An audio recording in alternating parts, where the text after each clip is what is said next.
بخير بزيديان بخير بيت بزيد سپاس دەکەم بزيد بخير بێ فەرموو باشە عفو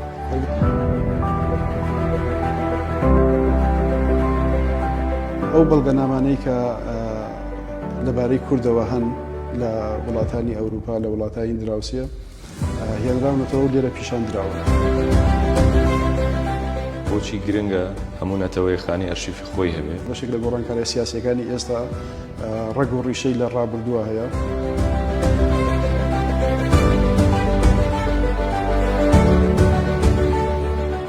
تێک شێڵێەوەی وێنە گزارشی لێکا بە 1930 ناتوانانی گزارش ناتوانێت.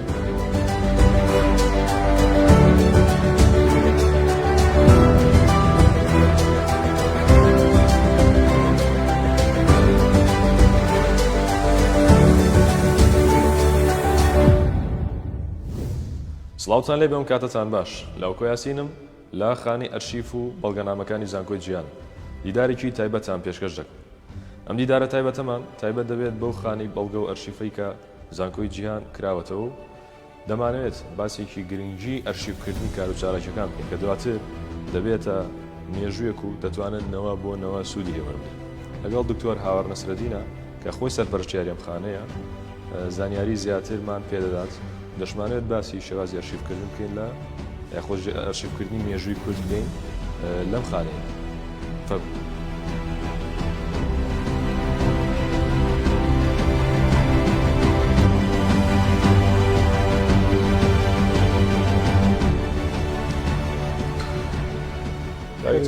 بزیدیان بەخێر بێت بزید سپاس دەکەم بزید بەخێر بێ فەرموو باشە عفو بزید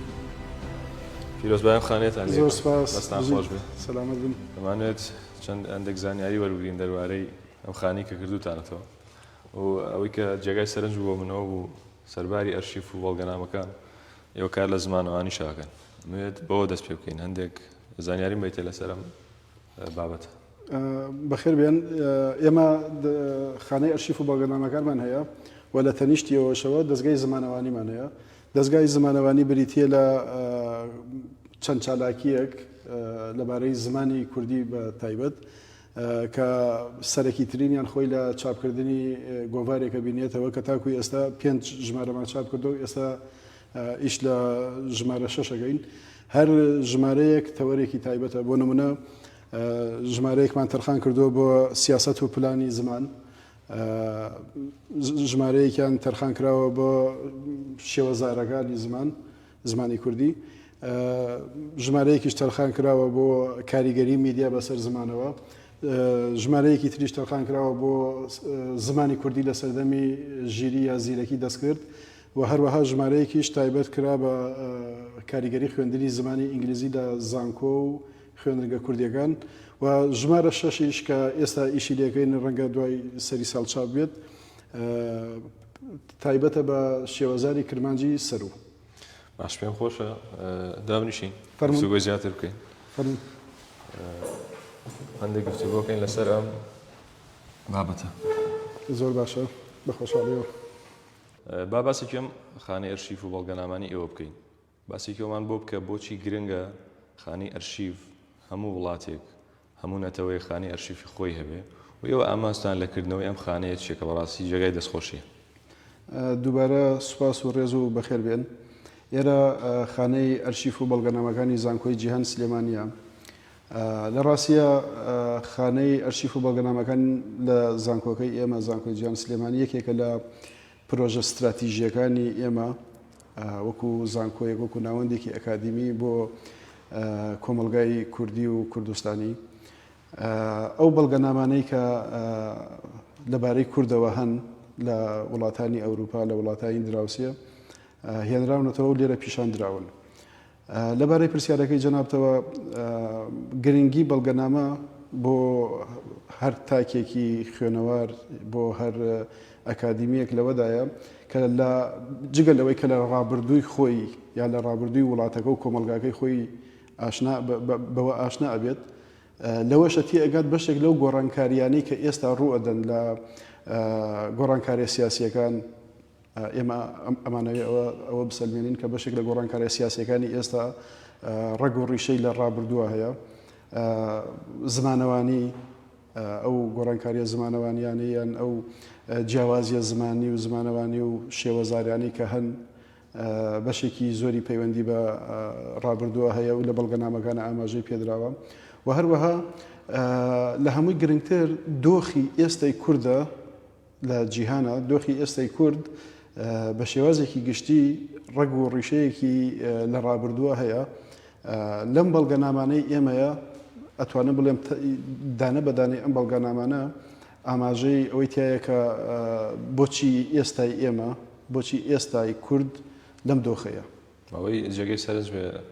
کە قسەمان کرد جەنابەت فەرمووت زۆرێک لەو بەڵگانی کە هەیە بڵین لە ئەوروپا هاتۆ لە وڵاتانی ئەوروپاوە دەمێت پێم بڵێ پێگەی کوردستان یاخود کورد بۆچی گرنگ بووە لای ئەوروپیەکان و وڵاتانی دەرەوە ئایا پێگەی کوردستان وەکو ئێستەی بۆ کە هەیە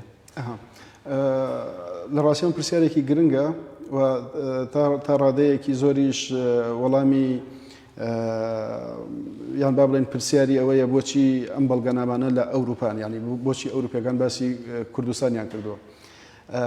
بۆ ئەوەی وەڵامی ئەم پرسیارە بدەینەوە سەرەتا پێویستە بگەڕێینەوە بۆ خودی ئەوروپا یان کۆمەلگای ئەوروپی بۆچی گرنگیان بەم شتە داوە ئەوەشی کە ینی وەڵامی و پرسیارە پەیوەندی بەوە هەیە ئەوروپیەکان سەردەمی کۆلۆنیالیزم و سەردەمی ئیمپریالیزمیان هەیە لە دوای ڕێنیسانس و تەنانەت هەندێک ئاماژە بۆ ئەوەش هەند پێش ڕێنیسانس ئەوروپیەکان بۆ ئاڵوگۆڕی بازرگانی بۆ مسۆگەرکردنی بەرهەمی دانەوێڵە و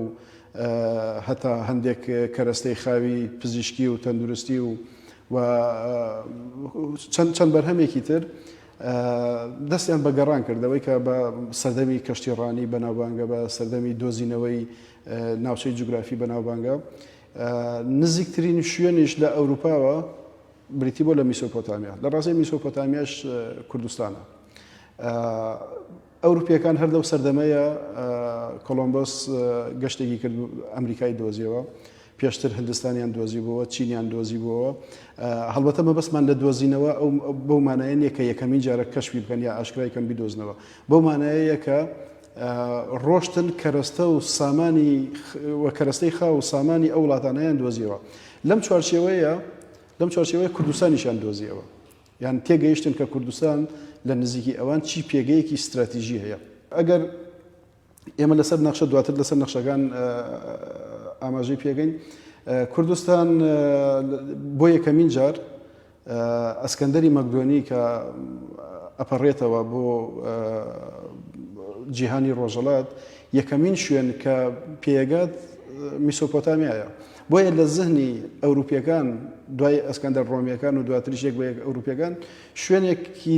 تا ڕادەیەک ئاشنا هەبووە بە ناوی میسۆپۆتامیاوە باشە و ئەم شوێنە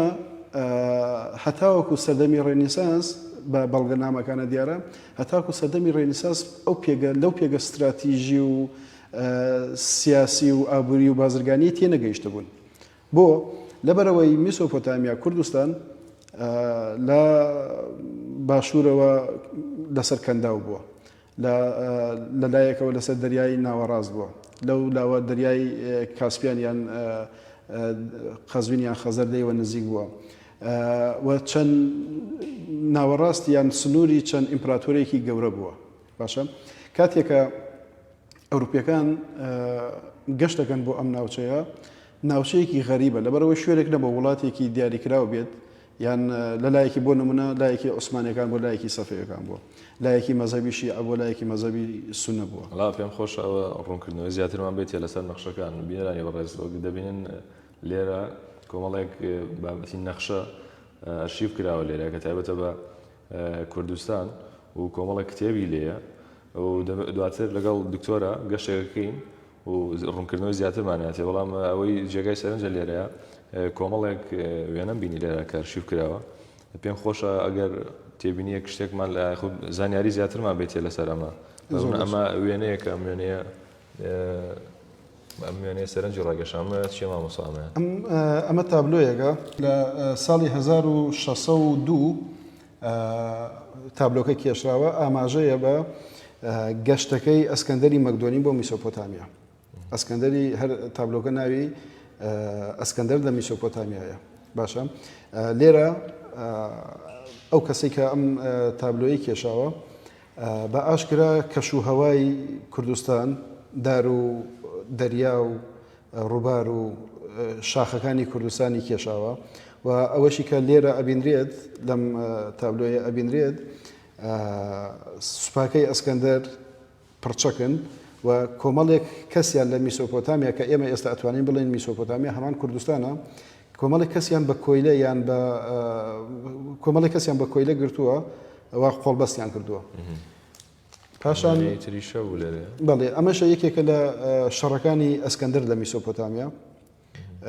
ئەم تابلۆیە بە ئاشکرا باسی ئەو شەڕانە ئەکات و هەمدیس بە شاخەکانی کوردستان بە سەرسخراوە لەسەر کەشوهەوا بڵێ وەکو ناسنامەیەکی کوردستان هەمیشە شاخ یەکێک بۆ لە ناسنامەکانی کوردستان ئەو کەسێک کە ئەم تابلۆی دروست کردووە کوردستانی بە شاخەکانیەوە پیشانداوە و پاشان ئاماژەی بەوەش کردووە کە ئەمە یەکێکە لە شەڕەکانی ئەسکەندەر لە میسۆپۆتامیا ئەوەش باڵگە ئەمەشە بەڵگەیەک بەڵێ ئەمەش یەکێکە لەو بەڵگانە بوو بڵێ ئەمیش هەمدیس یەکێکی ترە لە شەڕەکانی ئەسکەندەر لە میسۆپۆتامیا تابلۆیەکە کە سوپاکەی ئەسکەندەری مەکدۆنی لەگەڵ ئەو چەکدارە خۆجییانەی لە میسۆپۆتامیا بوون لە شەڕا بوون ئاماژە بەوەی تایە کە سوپاکەی ئەسکەندەر پرچەکترن بەهێزترن پێشکەوتوترن و خەڵکە خۆجیەکەیش خەڵکێکی هەژار و لاوازترون هەم لە ڕووی لەشەوە لە ڕووی جەستەوە لاوازن هەمیش لە ڕووی چەکەوە وێنەیەکی تریتیا هەبوو بڵێ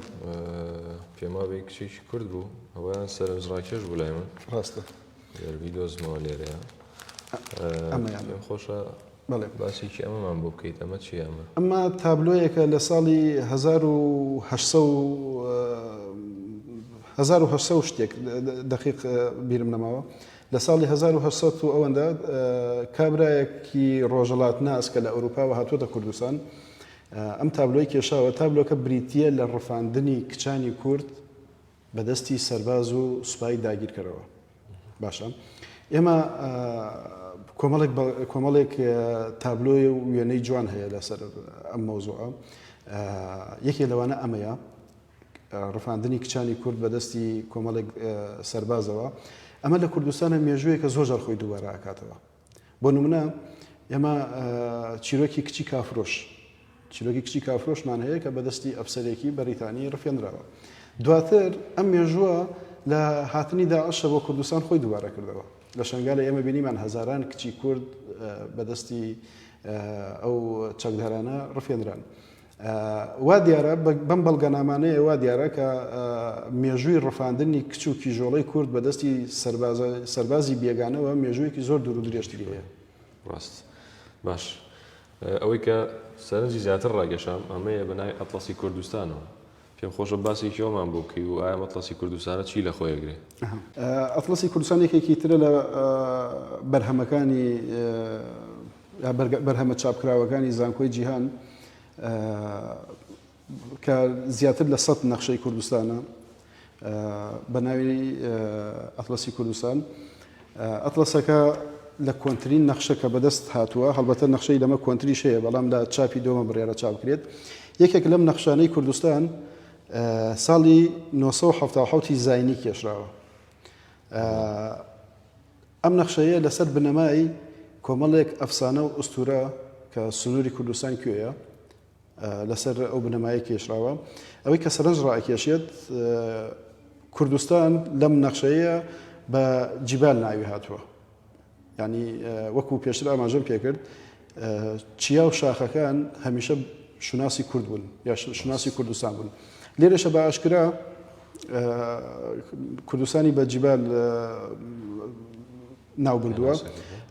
ئەوەشی کە جێی سەرنجە سنووری کوردستانی گەڕاندووەتەوە بۆ ڕێی شەهری ڕێی لە تاران تاران یەکێک لەو شارانەی کە گەورە بوون و بوون بە و تارانی ئێستا ڕێیە یان شەهری ڕێی پێڵێن یەکێکە لە شارە کۆنەکان سنووری باکووری ڕۆژهەڵاتی کوردستان لە ڕێی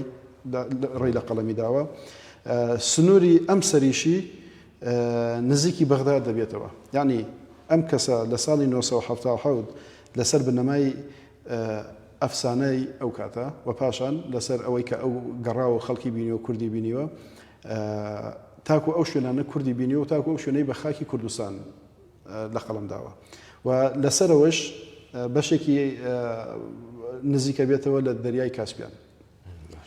نەخشەیەکی تریتیا وەڵامە سەرە زمالەوە پێم خۆشە باسی ئەو نەخشەیە مامۆ بکەیت دەمەوێت بزانم وردەکاری ئەم نەخشەیە چێکە باسی میزۆپۆتامایەمان کرد بە هەمان شێوە بەڵێ فەرمووتان لێەوە کە سەکەندەری مەکدۆنی هاتوتە ناو کوردستان و یەکەم جار پێی ئاشنا بۆ پێم خۆشە سەرنجێک بخەینە سەر ئەوە ئەم نەخشەیە ساڵی 1992 تەنانەت تا ساڵی 1972 لە زۆر نەخشەی ترە لە زۆر نەخشەی ترە کاتێککە باسی کوردستانەکرێت یان کە نەخشەی کوردستان کێشراوە میسۆپۆتامیایە هەنی لە سەردەمە کۆنەکان و هەتاکو ساڵی 1992 تا ڕادەیەک جوگرافیای کوردستان جوگرافیای میسۆپۆتامیا بوو باشە لە چەندین شوێنی ترە ئەمە دووبارە ئەبێتەوە یەک شتی تر کە پێم خۆشە ئاماژەی پێ بگەم ئەوروپیەکان یەکەم شت ئێمە نەخشەسازی لە کوردستانە یان کێشانی نەخشە لە ناو کووردا شتێکە لە ڕابردووە نەبووە کورد خۆی نەیتوانێت نەخشەی خۆی بکێشێت ئەوەی کە نەخشەی ئێمەی کێشاوە بە زۆری بێگانە و بیانی بوون هەرەوەش بۆ هۆی هۆکاری ئێستا بەم شێوازە بێت کە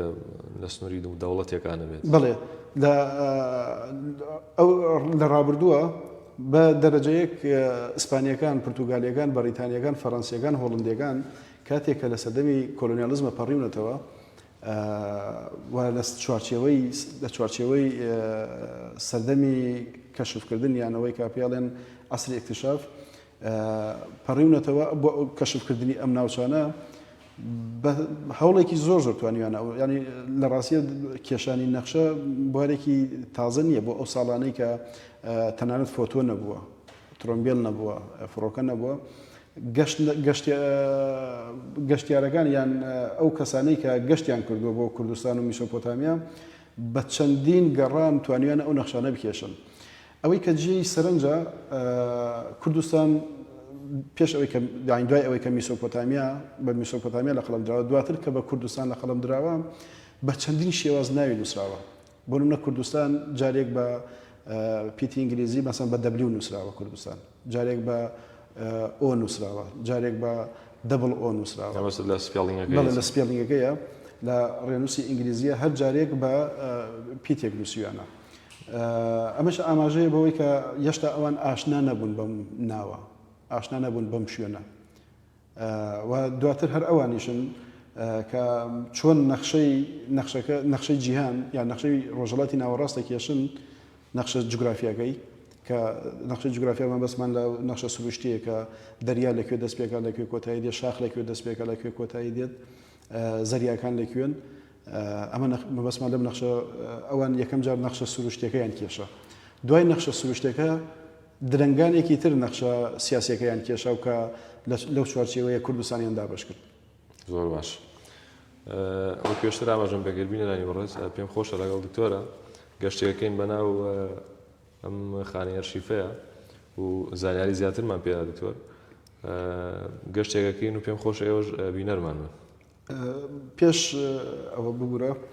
پێم خۆشە یەک نەخشەی ترتان پیشان بدەم نەخشەیەکی دەوڵەتی عوسمانیە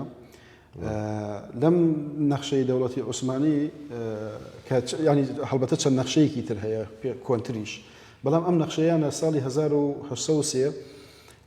چەند ویلایەتێکی عوسمانی ناوی کوردستان بووە خۆیان ئاماژەیان پێ کردووە بەڵام ئێمە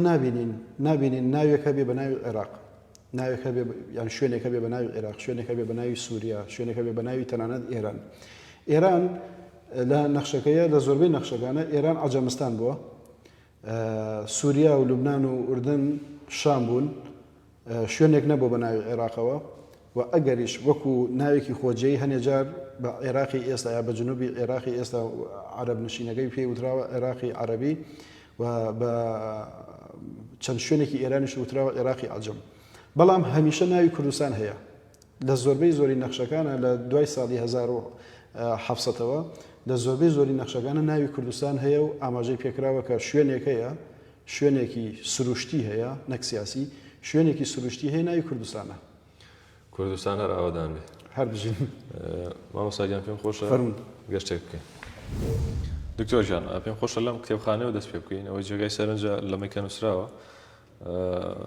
مێژووی کوردە لە بەڵگەنامە عوسمانیەکانە هەندێکی تریژەیە خۆدا ئاماژەت پێکرد پێم خۆشە ئاماژەیەک بێرەوەین زۆر باشە بزانین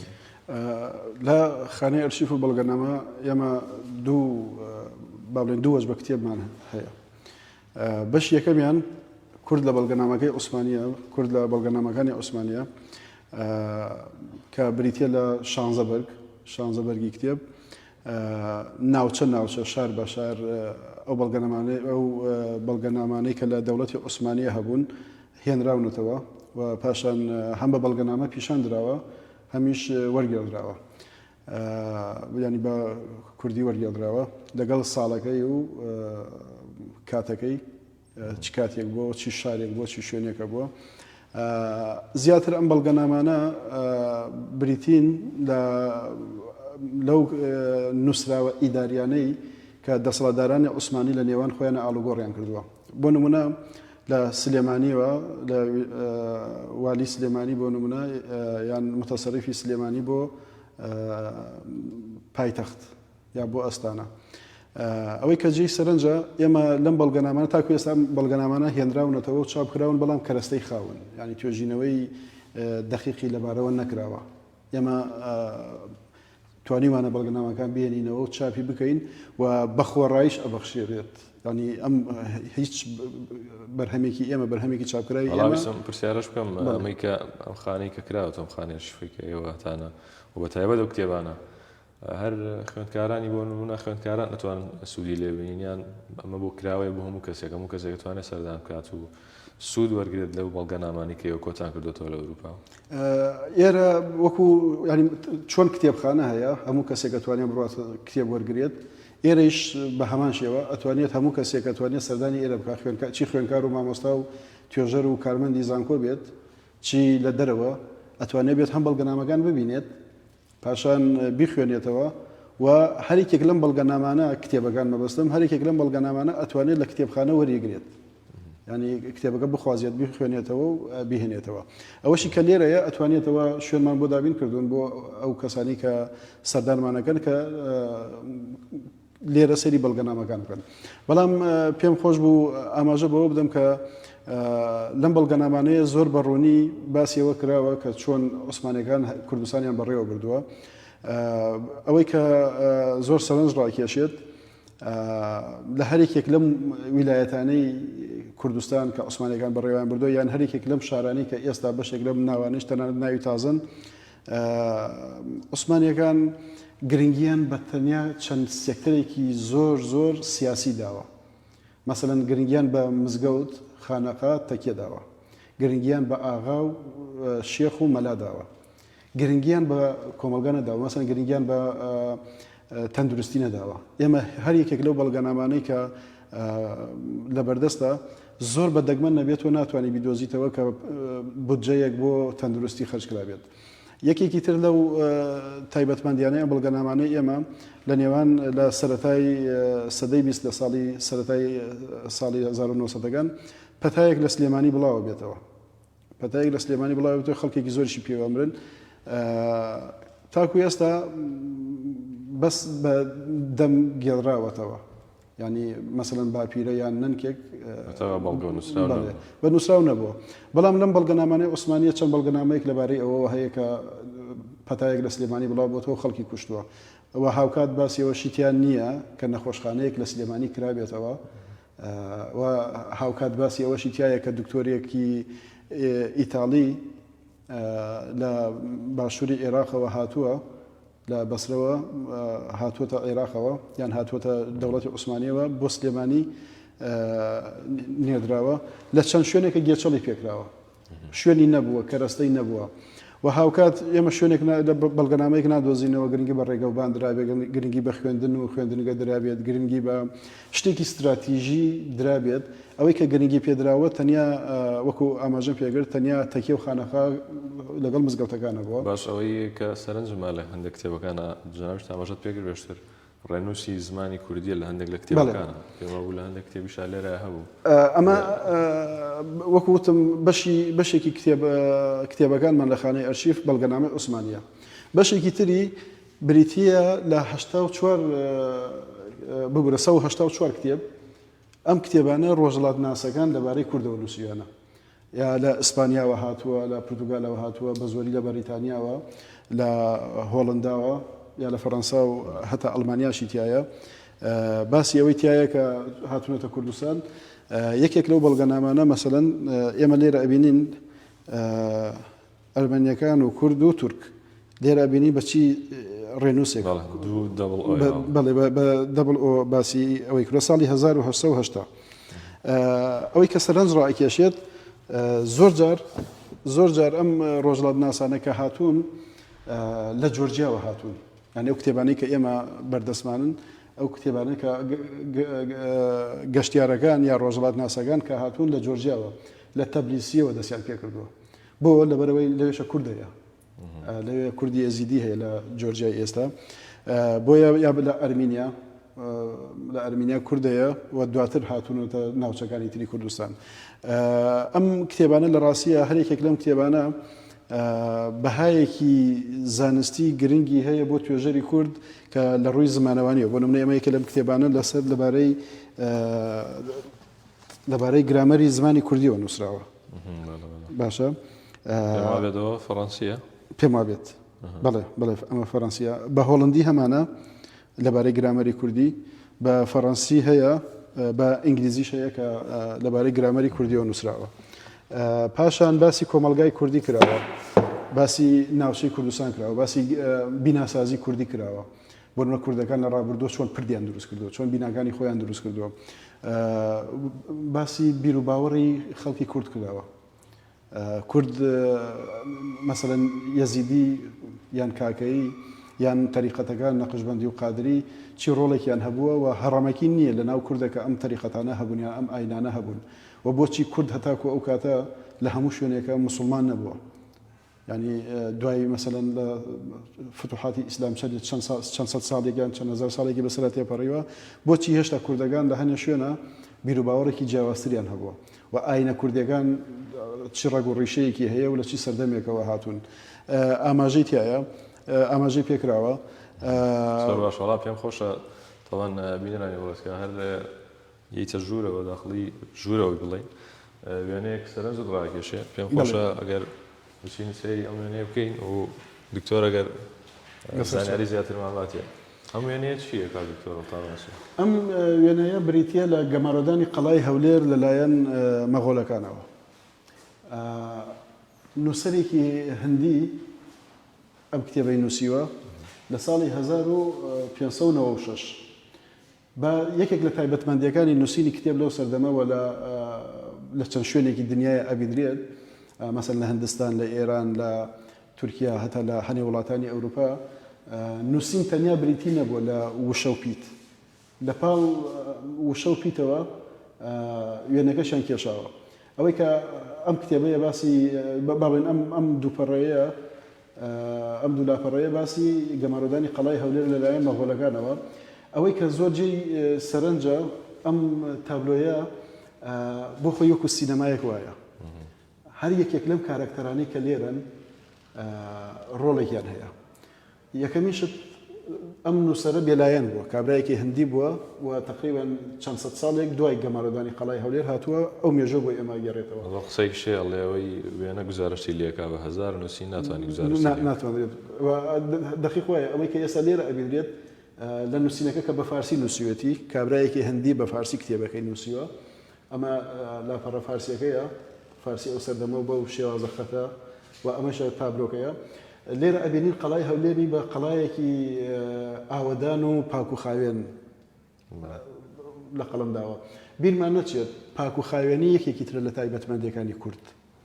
ینی لە بەڵگەنامەکانە لە ڕابردووە لە مێژوو ئەوە زۆر جار ئاماژەی پێ ڕۆژهەڵات ناسەکان کاتێک کە هاتوون بۆ نەچوونەتە چەند شارێک یەکە لەو شوێنانەی یەکە لەو تایبەتمەندیانەی کە کوردی پێ ناسرێتەوە خاوێن نییە. ئەم کابرا هەندیە قەڵای هەولێری بە قەڵایەکی ئاوەدان و خاوێن وێنا کردووە. پاشان شکاندنی گەمارۆگە هەندێک کەس پیان وایە شکاندنی گەمارۆگەیە، هەندێک کەس پیان وایە کە دانوستان لە نێوان کوردەکان و دانیشتوانی قەڵای هەولێر لەگەڵ سوپای مەغۆلە. لێرە ئێمە غەرورێک بە دەموچاوی کوردەکانەوە بینین یا بە دانیشتوانی قەڵای هەولێر. لێرە ئەم ئەفسەرە ئەبینین کە شپرزەیە خەمبارە. لێرە ئەمە فەرماندەکەیەتی کە هۆلاکۆخانە مکوڕە لەسەر گەمارۆدانەکەی. بەڵام ئێمە دواتر بۆمان دەرکەوت مێژوو پێمان ئەڵێ کە هۆلاکۆ نەیتوانی قەڵای هەولێر داگیرگا، هەر بۆ یەکە ئێمە ئێستا تاکو ئێستا بە هەولێر ئەڵێن هۆلاکۆ بەزێ. ئەمە یەکێکە لەو بەڵگە دەگمەن و دانسخانەی کە لە خانەی ئەرشیف زۆر باشە. هەندێک نەخشەی ترەبینم لێرە ئەمە نەخشەی کوردستان نەمانە، پێم خۆشە زانیاری زیاترمان لەسەر نەخشانەوەیت. ئەم نەخشەیە هەرێکێک لەم نەخشانە چیرۆکێکی تایبەت بەخۆی هەیە. مەسەن لەمەیان ساڵی 1724 بە ڕوونی باسی شارە کوردیەکانی کردووە. پێم خۆشە ئاماژە بەوە بدەم ئێمە کە کورد لە ڕابردووە دەوڵەتی نەبووە و حکومڕان نەبووە، یان ئەگەر هەشی لە حکومڕانی خۆجێوی میرنشینی هەبووە نەمانتوانیوە سنووری جوگرافیای کوردستان دیاری بکەین. باشە، بەڵام ڕۆژڕات ناسەکان تەنانەت دەوڵەتی عوسمانی بە ئاشکرا سنووری جوگرافیای کوردستانی دیاری کردووە. ینی ئەو شارانەی کە لێرە ئاماژەی پێکراوە بەڵگە هەیە عوسمانیەکان سنووری کوردستانیان دیاری کردووە. من بیرم نەچێت لە گەشتنامەکان ڕۆژڵات ناسەکان کە هاتوون لەو 1970 کێوەی کە باسم کرد،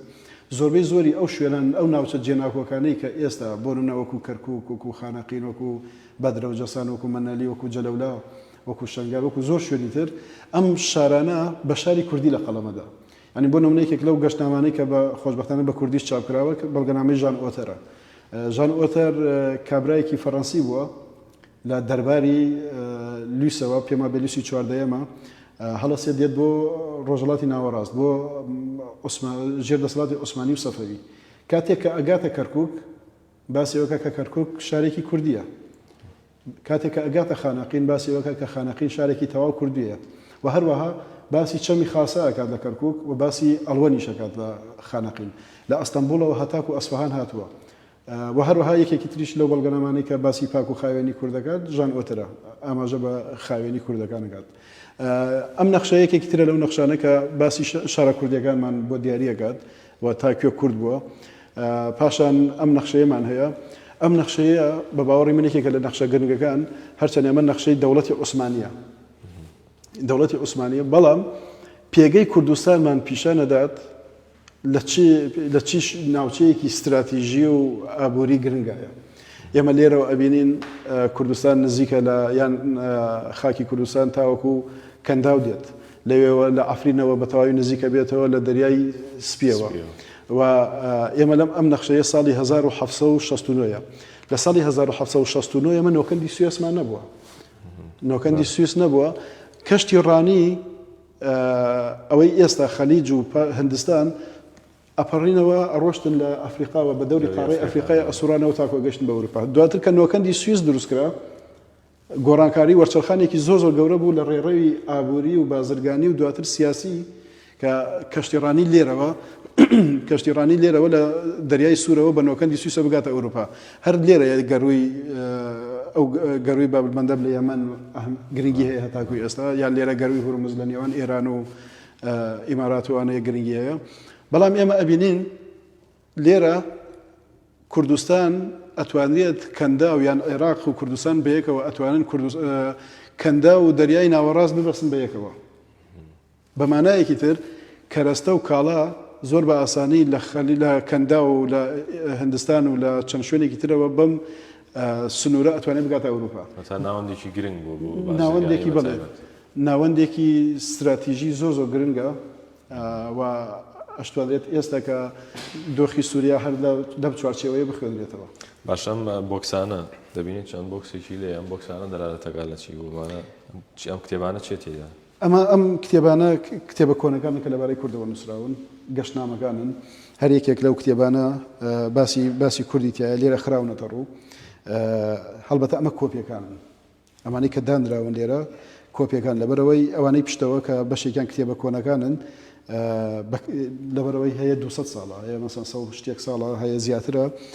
بەکەڵکیەوە نایەت دیسان پەڕەپەڕە هەڵ بدرێتەوە بەم شێوازە ئێمە پاراستومانە بۆ لە فەوتان بپارێزرێت لێرە کۆپیەکەی مادانەوە هەمان ئەو کتێبانەی کە لەوێ پیشانمدان کە پیشان بدرێتە ئەو کتێبانە چین ئێمە هەمانە بەردەستی شەبوار کەسێکە بێ بخوێنێت بەڵێ لێرە ئەتوانێت ئەو هاتەنیا بەرگەکەی ببینێت و کتێبە ئەسڵەکە پارێزراو بێت لەوێ ئەتوانێت یەکێک لە کۆپیەکان هەڵگرێت و بخوێنێتەوە نەخشەیەکی تر هەبوو پێشتر ئاماژەت پێکردی کاتی سەردەمی بەڕیتانیەکانە پێم بڵێ ئەم نەخشەیە ئەمەوێ زانیاری زیاتر بیتێ لەسەر ئەم نەخشەیە ئەم نەخشەیە هی وەزارەتی دەرەوەی بەریتانیایە نەخشەکە هی ساڵی 1970 ئەم نەخشەیە بەشێکی زۆری هەم نەخشەی جوگرافی سروشتیە هەم نەخشەی سیاسیە جوگرافیای سیاسی هەندێک کەس پیان وایە ئەم نەخشەیە بە بنەما گیرا بۆ ڕێکەوتنامەی سایکس بیکۆ واتە لەمەوە سەرچاوی بەڵێ ئەم نەخشەیە بە بنەمای گیراوە لەسەر ئەم نەخشەیە دانیشتون کە ئێمە ئەزانین سایکس بیکۆ لە نێوان فەڕەنسیەکان و بەریتانیەکانە کۆمەڵێک شوێنیان دابش کرد لە نێوان خۆیانە و لەو چوارچێوەیشە کوردستان دابش کرا با بڵێن دەسەڵاتی عوسمانی و ئەوانیان لە بینی خۆیان دابش کرد هەندێک کەس پیان وایە ئەم نەخشەیە بە بنەما وەرگیراوە هەڵبەتە ئەمە خۆی بەشێکە لە نەخشەیەکی گەورەتر ئەمە ئێمە هەمانە بەشێکە لە نەخشەیەکی گەورەتر ئەوەی کە تایبەتە بە کوردستان و تایبەتە بە شارە کوردیەکان و بەشێک لە شارە عێراقیەکان و هەتاکو ئەگاتە فەڵەستین و لوبنان و سووریا و ئوردنی ئێستا باشە دکتۆر ئەمانە چیە لێرە دانراوە ئەمانە کۆمەڵێک بەردی ئەتوانین بڵێن بەردی کوردستان بە تەکنەلۆژیای پێشکەوتوو ئەم بەردانە کردکراون کە گۆڕانکاریە تۆپۆگرافیەکان یان بەڵێ گۆڕانکاریە تۆپۆگرافی و سروشتیەکان شتێکی زۆر جوانی لێ دەرکردووە یان مەسەلەن ئەمە بەهایەکی زانستی هەیە کە لە خاکی کوردستانە یان لەم ناوچەی کوردستانە چی هەیە ینی ئەو بەردانە کە بەشێکی کریستاڵن بەشێکی کۆمەڵێک مادەی جیاوازترن لێرە دانراون بۆ ئەوەی کە ڕوون بێتەوە ئەو ینی ئەو بەردانەی کە لە کوردستان هەن هەندێک جار تەنیا بەردی سادەنین ئەو پەستانەی کە لە ڕابردووە لەسەر ئەو بەردانی دروستکۆیە شێوازی ئەو بەردانە ئەوە نییە کە هەروار هەڕەمەکی دروست بێت گۆڕانکاریە سروشتی و تۆپۆگرافیەکان وای کردو کە ئەم بەردانە ئاوها پەیا ببن. باش ئەمانەکەمە کۆتا پرسیار ئەمێ بزانم هەنگاوی داهاتووی خانەکەتان چییە؟ هەندێک شت بۆن باس کرد کە هەنگاوی داهاتووتان ئەگەر بە کورتی پێم بڵێ سپاس. ئێمە بەردەوامین لە کۆکردنەوەی بەڵگەنامە بەردەوامین لە هێنانەوەی کۆمەڵێک لەو کتێب و نووسراوانی لەبارەی کوردەوە نووسراون ئێستێشە هەتا من دوێنێشە و یەکێک لەو نەخشە دەگمەنانم دەستکەوت نەخشەی پێما بێت ناوی ئەلبەرتۆ کانینۆیە پێما بێت کابرایەکی ئیتاڵی بووە بە قەڵەم نەخشەی جیهانی کێشاوە بۆ کەشتیڕانی منە و نەخشەیەم دەستکەوتەوە کۆپیەکی کوالیەتی باشم دەستکەوتەوە هەفتەی پێشوو بۆ نونەیەکێکی تر لە بەڵگەنامانە بەڵگەنامەی شارە زۆر یەکێک لە بەڵگەنامە کۆنەکان مانگێک لەمە بەر بەڵگەنامەیەکی ترم دەستکەوت لەبارەی کەرکووکەوە کە دەوڵەتی عوسمانی خۆی ئاماژە بەوەکە کە کەرکووک شارێکی کوردیە و زیاتر لە سێ بەشی کوردن ئەم بەڵگەنامانە پیشان نەدرێن وەکو هەرێکێک لەمانەی کە هەمانە پیشان نەدرێت و ئەخرێتە بەردەستی توێژەر ئەخرێتە بەردەستی خوێنەر و هەروەها ئەو کتێبانێشی کە لە مۆزەخانە و زانکۆکانە ئێمە دەستمانەکەوێتەوە دیسان وەکو ئێرە کۆپیڕایتیان بۆ وەرەگرین ئەگەر ئیزنمان بدەن و یارمەتیمان بدەن توانین چاپیانەکەین و کۆپیەکیان لێرە دانین. بیرم نەچێت بەشێکی لەو کتێبانە کۆپیڕایتیان هەیە ناتوانرێ بڵاو بکرێنەوە. ئێمە لەبەرەوەی زانکۆ ناوەندێکی ئەکادیمیە ئەو مۆڵەتەیان پێداوین کە هەروەکو بەڵێ بخرێتە بەردەستی کۆپیەکی بخرێتە بەردەستی خوێنەر. زۆر بەڕێز دکتۆر هاوار نەسرەدین سەرپەرشتیانی خانەی ئەرشیف و بەڵگەکان لە زانکۆی جیهان. زۆر سپاس. هەر بژین بەخێر بێن دیچەن. بینانی بەڕێز دیداری تایبەتم پێشکەشکردن. هیوادارم نمونەی ئەم شوێنانی کە خزمەت بە مێژووی کورد و کوردستان و ئەرشیفی نەتەوەی کورد دەکەن بە تایبەتی و ئەو بەڵگەنامانەی کە هەیە زیاتر بێت. ئاسوودە.